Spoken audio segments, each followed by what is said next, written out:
Hi there, my name's Edgar. With SalonLite by Premier Software, you can override the working hours of your staff. So, today I'll be showing you precisely how to do this. Let's straighten out the details.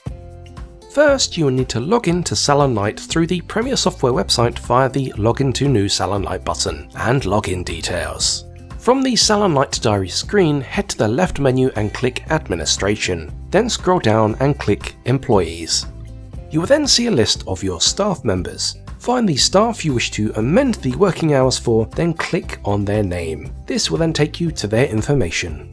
Along the right side of the screen, you'll see the working hours for that member of staff. Click the tick box for the day you want to amend, then use the drop-down arrows to amend the start and end times of their shift. Do this for as many days and times as needed to override their working hours. Once you're done, click the Update button in the bottom left. This will save the details.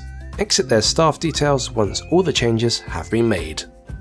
I hope that's helped. In the meantime, why not subscribe to our YouTube channel if you haven't already for fortnightly SalonLite how-to videos, and click the notification bell to receive updates as soon as they become available. You can also follow our social media networks at SalonLite on Facebook and Twitter. Thank you for watching, and take care.